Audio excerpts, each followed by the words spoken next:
The year 1954 was a year for the people of Hanover to begin new traditions. In 1954, Leo Whalen started a hunting preserve which he named Whistling Wings. Whistling Wings would later diverge from being a hunting preserve and would develop into a business for the breeding and selling of ducks. The business would become so large that it reached new heights, such as many newspaper articles, televised news broadcasts, and even a day of festivities called Mallard Fest, a tradition still carried on today. Leo Whalen made a decision in 1954 that would change his family's and the town of Hanover's lives. Leo made the decision to start a hunting preserve of mallard ducks. He came up with the idea in Germany during World War II, where hunting clubs were very popular. Upon his return from Germany, Leo found that hunting clubs were nearly non-existent. The reason for this was that in 1954, the hunting rules and regulations were far different than they are today. Trespassing was not as big a deal, and people did not need as many permits to hunt. Hunters could freely go out and hunt without having to worry about the enforcement of hunting regulations. Leo saw the non-existent hunting clubs as an opportunity to create his own. Using his own land, Leo Whalen would create one of the few hunting preserves in the Midwest called the Whistling Wings Hunting Preserve. He named the hunting preserve this because as a mature duck flies through the air, their wings make a whistling sound. The land on which he made his hunting preserve had big hills with lakes beneath them. His land was the perfect spot for a hunting preserve because the ducks could be released from the hills and fly down towards the lakes where the hunters would be waiting. In a few years' time after establishing the hunting club, popularity of the hunting club declined and nearly made Leo broke. Leo rethought the hunting club idea and decided to start a business breeding and selling ducks. He kept the name Whistling Wings for his new hatchery business. He started his hatchery in 1958, and it would soon become the mallard duck capital of the world. A hunting club in a place where people could hunt nearly whenever they wanted was just not a good idea. Not enough people went to Leo Whalen's hunting club, so Leo was just not earning enough money to provide for his family. Faced with financial issues, he decided to convert his hunting club into a hatchery. Changing Whistling Wings into a hatchery would not be easy. Leo had to travel to Washington to meet with the Federal Advisory Council on Wildlife, which is part of the United States Fish and Wildlife Service. He got their approval to hatch mallard ducks on the condition that the right hind toe of each duck hatched had to be removed. Whistling Wings sells their mallard ducks to many different hunt clubs throughout the United States and the rest of the world. Their biggest customer is the Marsh Lake Hunting Club, which is located 21 miles west of Minneapolis, near the town of Victoria, Minnesota. Other big customers of Whistling Wings include the Remington Hunt Club in Maryland and the Covey Rise Hunt Club in Louisiana. All of our birds, all of our mallards are bred for flight purposes, to be released live. We don't raise them for butchering purposes. As far as our production goes, over a calendar year, as I said, we produce approximately 60,000. That production begins early in the calendar year.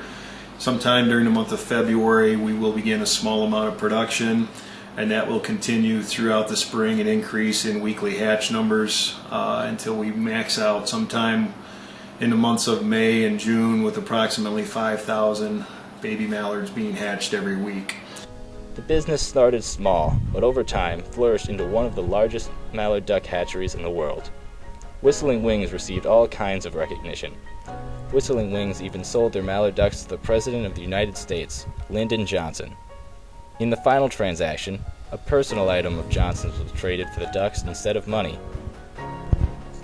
Mary Ann Murphy, the daughter of Leo Whalen, tells the story of how Whistling Wings received Johnson's hat.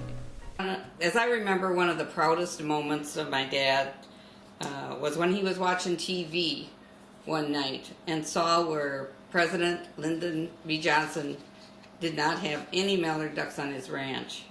To make a long story short, he ended up exchanging 50 mallard ducks for this LBJ Stetson hat that we have today. Whistling Wings was shipping their mallard ducks internationally. One country they sent ducks to was Japan.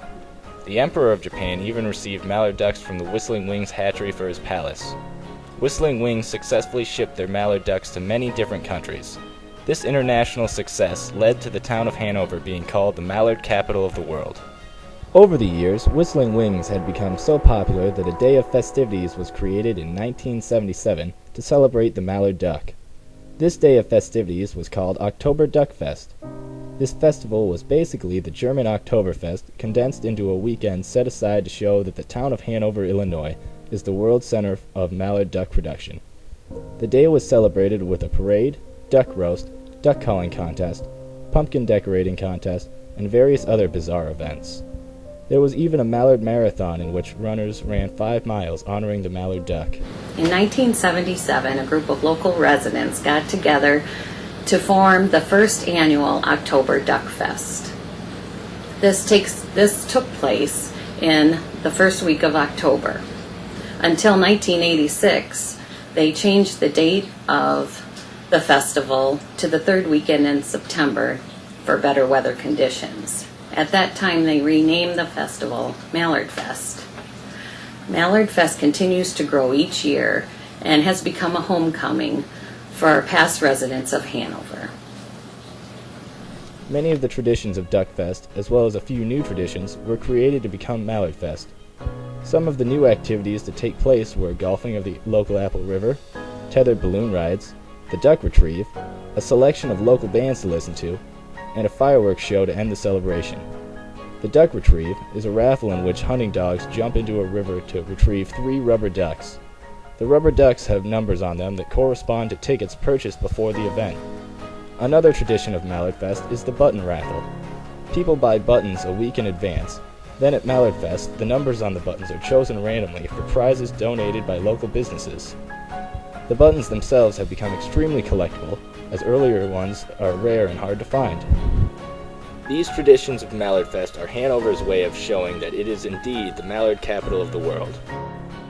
During the past half-century, Whistling Wings changed from a not-so-successful hunt club into a thriving mallard duck hatchery. There were many things that led to the success of the business. Duck Fest attracted people from throughout the world, putting the town of Hanover on the map as the mallard capital of the world. Duck Fest would later become Mallard Fest, and the mascot of Mallard Fest, Leo the Duck, was created. He was named after Whistling Wings founder Leo Whalen, and he appears in all the parades representing the hard work and perseverance of Leo Whalen and the workers of Whistling Wings.